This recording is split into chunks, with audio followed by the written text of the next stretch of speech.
செய்த பாவத்திற்கு புண்ணியம் தேடும் ஓபிஎஸ். இந்த மாதிரி தினம் தினம் வெளியாகக்கூடிய அதிமுக சம்பந்தமான அனைத்து விதமான அரசியல் தகவலையும் நீங்க உடனுக்குடனே தெரிஞ்சுக்கணும்னு நினைச்சீங்கன்னா நம்ம சேனலை சப்ஸ்கிரைப் பண்ணி ஃபாலோ பண்ணிக்கங்க. அப்படி இந்த வீடியோ பிடிச்சிருந்துச்சு அப்படின்னா ஒரு லைக் பண்றதுக்கு மட்டும் மறந்துடாதீங்க.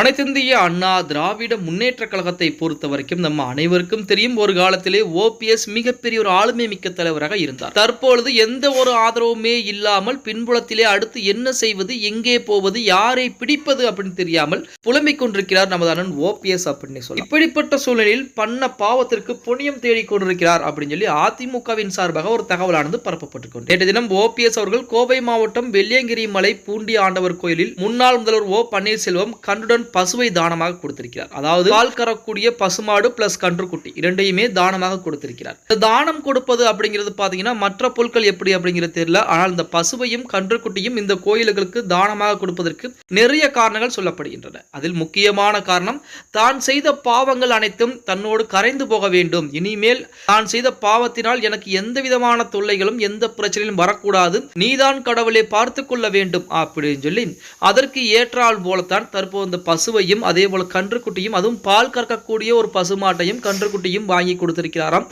கோவில் நிர்வாகத்திடம் அப்படின்னு சொல்லி அதிமுகவின் சார்பாக சொல்லப்பட்டு கொண்டிருக்கிறது. இன்னொரு தகவல் என்ன அப்படின்னு பார்த்தோம்னா, இந்த மாதிரி பசுவையும் கன்றுக்குட்டியும் கோவிலுக்கு தானமாக கொடுப்பதால் அரசியலோ அல்லது முக்கியமான நிகழ்ச்சிகளில் ஏற்பட்ட தடைகள் அனைத்து மிக விரைவாகவே விலகப் போகிறது அப்படிங்கிற காரணத்துக்காண்டி தான் நமது தமிழகத்துடைய முன்னாள் முதலமைச்சர் தற்போது இந்த மாதிரி செய்திருக்கிறார் அப்படின்னு சொல்லி ஓபிஎஸ் தரப்பில் சொல்லிட்டு இருக்காங்க. இதில் முக்கியமான காரணம் அதிமுகவின் சார்பாக சொல்லப்படுவது என்ன அப்படின்னு பார்த்தோம்னா, அதிமுகவை அழிக்க நினைத்தார், அதிமுகவை ஒழிக்க நினைத்தவர் ஓபிஎஸ் அவர்கள். அதாவது இரட்டை இலை சின்னத்தை முடக்க நினைத்தார். எடப்பாடி பழனிசாமியை கீழே இறக்கிவிட்டு அந்த இடத்தில் நாம் அமர வேண்டும், நாம் அமர்ந்து தன் பின்னால் அதிமுகவை கொண்டு சென்று மற்ற கட்சியிடம் அடகு வைக்க வேண்டும் அப்படின்னு சொல்லி ஆசைப்பட்டவர் நமது ஓபிஎஸ் அவர்கள். அந்த பாவத்தின் காரணமாகத்தான், அதாவது அதிமுகவை அழிக்க நினைத்தார், அவர்கள் அழிந்து போவார்கள் அப்படிங்கிற தகவல் நம்ம அனைவருக்குமே தெரியும். அந்த காரணத்திற்கான தற்போது ஓபிஎஸ் புண்ணியம் தேடிக்கொண்டிருக்கிறார் அப்படின்னு சொல்லி அதிமுகவின் சார்பாக தற்போது ஒரு தகவலானது பரப்பப்பட்டு கொண்டிருக்கின்றன அப்படின்னு கூட சொல்லலாம். ஓகே गाइस, வீடியோ பிடிச்சிருந்தா மறக்காம ஒரு லைக் பண்ணி விட்டுருங்க. அப்படி இந்த வீடியோ உங்க ஃப்ரெண்ட்ஸ் அண்ட் ஃபேமிலிக்கும் ஒரு ஷேர் பண்ண மறந்துடாதீங்க.